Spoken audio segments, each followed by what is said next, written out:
প্রথম প্রশ্ন হলো, এটা আমার দপ্তর নয়।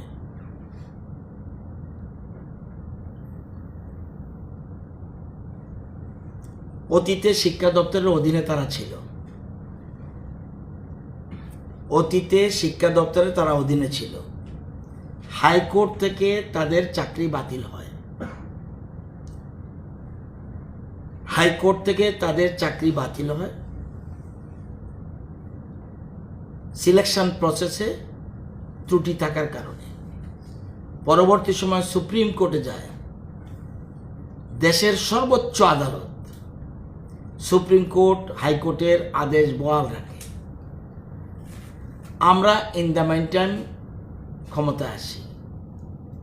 আমরা যেহেতু হঠাৎ করে শিক্ষক চলে গেলে আমাদের শিক্ষা দপ্তর অসুবিধায় পড়তে পারে, সেজন্য আমরা সুপ্রিম কোর্টে যাই।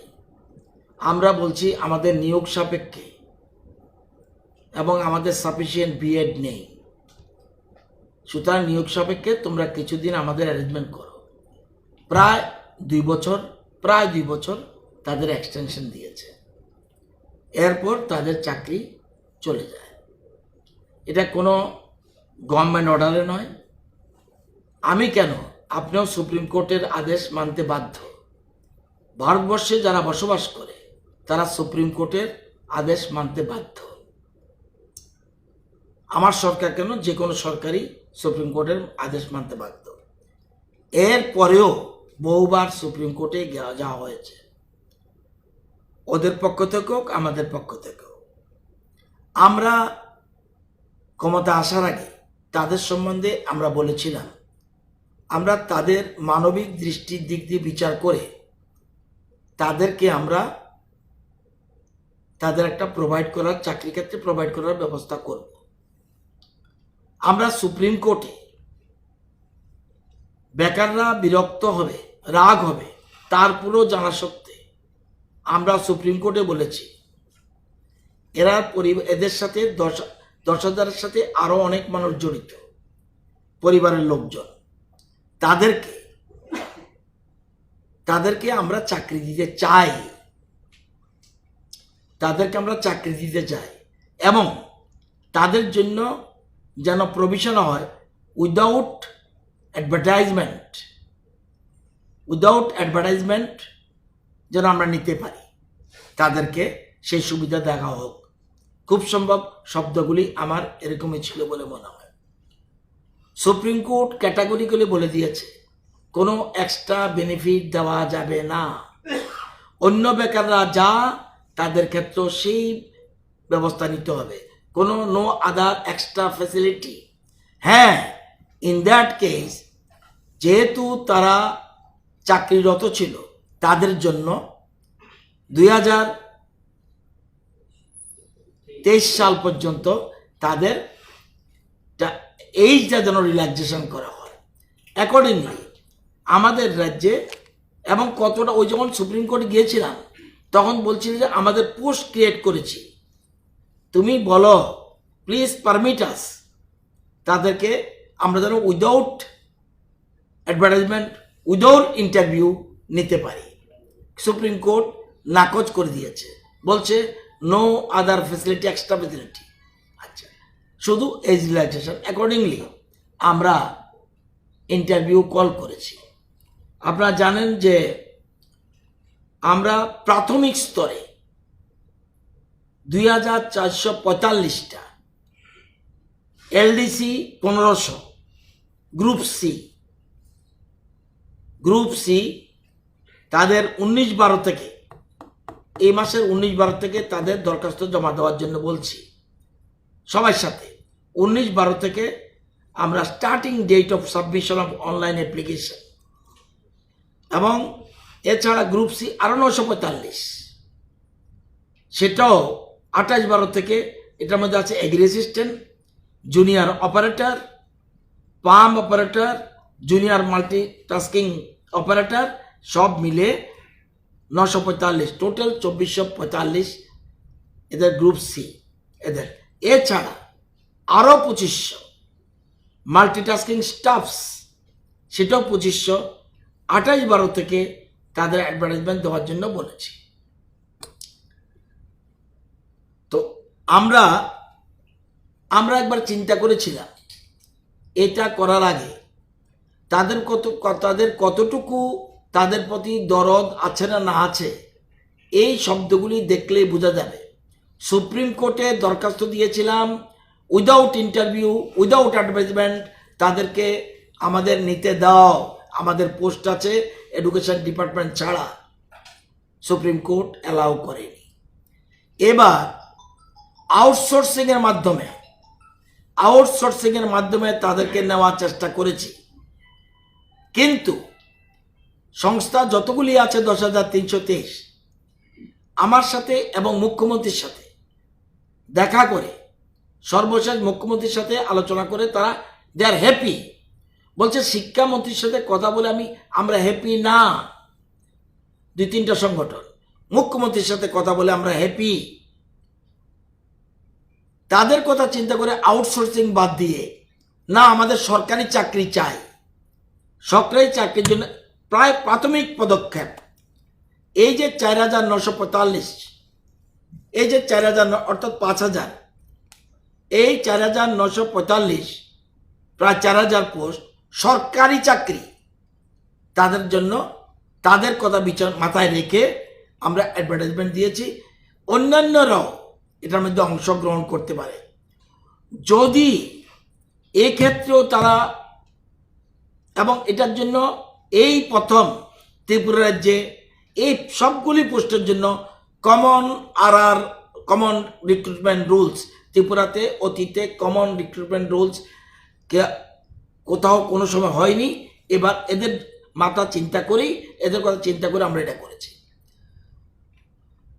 যদি তারা, এটা তো সাকসেস না হতে পারে, আমার বিশ্বাস এদের ভালো সংখ্যক, আমি বলি না অর্ধেক বা 2/3, ভালো সংখ্যক তারা সুযোগ পাবে। এটা আপনাদের টেট এক্সামের মতো নয়। আপনারা জানেন এছাড়া যারা মেরিটোরিয়াস আছে আরও, এখানে বলছি 4,945, এছাড়া 3,970 ইউজিটি, জিটি, পিজিটি টিচার্সের জন্য আমরা টিআরবিটি থেকে বলছি আমাদের লোক দাও। আমার জানার মতে ওয়ান টাইম রিল্যাক্সেশন যারা পেয়েছে এবং ওই সময় যে টেট হয়েছিল ম্যাক্সিমাম সেখানে 1,600 আছে, ম্যাক্সিমাম। এটা আমরা 1,000ও পাবো কিনা সন্দেহ আছে, কারণ টেট 1, টেট 2, অনেকে টেট 1ও পাস করেছে, টেট 2 পাস করেছে। তারা যেটা ঠিক করবে কোনটা নেবে। তো টেট 1 মানে ইউজিটি, টেট 2 মানে গ্রাজুয়েট। তো এখানে আমরা মনে হয় 1,000-1,200 পেতে পারি। তাহলে এখানেও প্রায় 2,500-এর মতো পোস্ট এখানে রয়ে গেছে।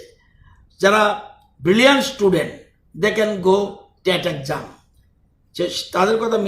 এছাড়াও বলে না ওইটাও তো বেকাররাই পায়, এছাড়াও 1,400 post according to police act, 1,400 post police act, পয়সা কম কিন্তু মান্থলি রেমুনারেশন 6,156। এটাও কিন্তু আমরা 1,400 পোস্ট এসপিইউ আমরা করেছি। এলডিসি এবং মাল্টিটাস্কিং স্টাফস, টিচার সব মিলে প্রায় এখানে 5,000, 9,000, 10,000, 9,000, 5,4, 9, প্রায় 9,000, 9,500 পোস্ট আছে। এছাড়া আরও পোস্ট রেখেছি। ওরা যদি না টিকতে পারে, আমি এর বাইরে খোলাসা করে আর কি বলবো, এরপরে তো আমারও দড়ি পড়তে হবে। এই কথা চিন্তা করে ফার্স্ট ফেজ আমরা এগুলি করছি। এরপরে যদি কেউ আন্দোলন করে, আমার কিচ্ছু করার নাই, মানব শৃঙ্খল করুক। আমাদের প্রথম বলছি সুপ্রিম কোর্টে, প্রথম কি বলছিলাম, সংবিধান মেনে, আইন মেনে। আমরা কি একবারও বলেছি সংবিধান আইন মেনে? আপনারা বলুন, আপনারা তো এই রাজ্যের প্রথিত যশা বুদ্ধিজীবী, বলুন তো দেখি সরকারি চাকরি আমি ডেকে এনে কাউকে দিতে পারি? এই কথাটা যদি না বুঝে, এখন দেখা যায়, আমি দেখছি ওদের প্রতি সিম্পথি থাকার পরেও বলছি দেখা গেল ওইখানে বসে তো এই সরকার আসার পরে খাদ্যের দাম বেড়েছে, জিনিসপত্রের দাম বেড়েছে, এটা তো তাদের স্লোগানের কথা না। আমার চাকরি চাই, এটার সাথে এটা মিলে না। সে যাই হোক, এখন যদি কেউ, মুখ্যমন্ত্রী পরিষ্কার বলেছে, একদম এই জায়গাটা এত সুন্দর বলেছে যে আবেদন করার জন্য বলেছি, তারা এসে এই সুযোগ গ্রহণ করুক, তারা এসে সুযোগ গ্রহণ করুক। যদি এরা সুযোগ গ্রহণ না করে অন্য বেকাররা চাকরি নিয়ে যাবে। আমি এখনো মনে করি যেহেতু তাদের অনেক দিনের অভিজ্ঞতা শিক্ষকতা, এই যে পরীক্ষা হবে তাদের বেশিরভাগ সংখ্যক টিকবে। এখন পিছন থেকে যদি কেউ কোনো বিশেষ উদ্দেশ্যে তাদেরকে পরিচালিত করে, আমি জানি সবাই এই আন্দোলনে যায়নি, একটা অংশ গেছে। এবং যারা যারা পার্টিসিপেট করবে, আমি তো বলতেই পারি ভালো সংখ্যক এই যে যারা ডিসচার্জ, যারা চাকরি গেছে তাদের ভালো সংখ্যক তারা সে চাকরি এইসব চাকরিতে ঢুকতে পারবে। না হলেও আমরা এক্সট্রা কতগুলি মাথায় রেখেছি। কিন্তু আমি যারা এখানে আছে, এই যে আমাদের প্রাক্তন মুখ্যমন্ত্রী বলে আমার 13,000 পোস্ট ক্রিয়েশন, উনি মুখ্যমন্ত্রী ছিলেন 20 বছর, শ্রদ্ধা রেখে বলছি। সুপ্রিম কোর্টে কি বলেছে 14,000 নিয়ে, বলতে আরো কষ্ট হয়। মামলা একটা চলছে, কিছু বলবো না, হাইকোর্টে মামলা চলছে। বিজ্ঞান শিক্ষক, এখন বললে আমি শিক্ষামন্ত্রী, তাদের চাকরি ক্ষতি হতে পারে। কি করে গেছে আসুক না, দেখিয়ে দেব। যে কোনো একজন, প্রাক্তন শিক্ষামন্ত্রী তপন চক্রবর্তী বলুন, ইজ এ পাবলিক ডকুমেন্ট, দেখিয়ে দেব। প্রতিটি ক্ষেত্রে যা ক্ষতি করে গেছে, চাকরি কি এক জায়গায় নিয়েছে। বিজ্ঞান শিক্ষক, তারা 5 বছর মধ্যে তারা নিয়ম হলো তাদের রেগুলার হয়ে যাওয়ার কথা, কেন এত বছর হচ্ছে না? পিছনে রিজনটা কি? আমি যদি মুখ খুলি অনেকের ক্ষতি হতে পারে। অনেক কিছু এমন কিছু বলা উচিত না, সত্য হলেও বলতে নেই। কি করে গেছে? উনি বলছে 13,000-এর কথা, পোস্ট ক্রিয়েশনের কথা। উনি জানে না কন্টেম্প্ট প্রসিডিং সুপ্রিম কোর্টের পরিষ্কার বলছে এ নিয়ে আর যেন কথাবার্তা না বলা হয়। ঘুরে ঘুরে একই গোলা জলে মাছ ধরা। আনসুক না, উনি তো মুখ্যমন্ত্রী ছিলেন, ওনার নলেজ ছাড়া কি হয়েছে? এই জিনিসটা ক্যাবিনেটে যেতে হয়, মুখ্যমন্ত্রী জানে না এটা? মুখ্যমন্ত্রী জানেন। এসব যখন গুরুত্বপূর্ণ বিষয়গুলি মন্ত্রিসভার বৈঠকে যায়, আমাদের এখন বর্তমানে, আমি আগে এই জিনিস কম বুঝতাম, প্রতিটি জিনিস গুরুত্বপূর্ণ ফাইল ক্যাবিনেটে যাবেই, ওনার নলেজে হয়েছে। কি ত্রুটি সে কথা বলতে যাচ্ছি না। উনি দেখতে চাইলে তপনবাবু, মুখ্যমন্ত্রী দুজনকে আহ্বান করছি, এসব আমার চেম্বারে, আমি ওনাদের নিয়ে যাব, ফাইন্যান্সের ফাইলটা ডেকে আনবো। কে উত্তর দেবে? এটা প্রতিটি ক্ষেত্রে এরকম রয়েছে।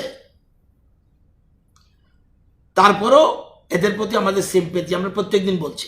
মুখ্যমন্ত্রী এত সুন্দর বলছে, তোমরা এসে আরে আন্দোলন করতে পারবে, আরো পরে করুক না। যারা পিছন থেকে রাজনীতি করছে, এখনই তো প্রপার টাইম না, ইলেকশন আসুক না, তখন করুক। এত আগের থেকে ধরে রাখতে হবে টান? এটা কি হচ্ছে যে বলছে চাকরি দিতে হবে? কিভাবে চাকরি দেব? পদ কোথায়? আমরা প্রভিশন রেখেছি, আমরা বলেছিলাম, আমরা কিন্তু এতদিনে কিন্তু অ্যাপয়েন্টমেন্ট হয়ে যেত। কিন্তু সবাই বলছে 4টা সংস্থা 5টা সংস্থা আছে, 5টা সংস্থা এসে বলছে না আমরা সরকারি চাকরি চাই, আমরা কোনো আউটসোর্সিং এর মাধ্যমে আমরা যেতে চাই না। দেন উই হ্যাভ ডিসাইডেড ইট। এবং খুশি তারা শুনে। এবং এটা এই পোস্ট আরো বাড়াতে পারতাম আমরা, ইচ্ছা করে বাড়াইনি। যদি এরা অনেকে সুযোগ না পায়, যাতে অল্টারনেটিভ চিন্তাটাও আমাদের থাকে, এই হলো কথা। সেই জন্য বলছি, এটা রাজনীতি করার জন্য, রাজনীতি করলে আমার কিচ্ছু বলার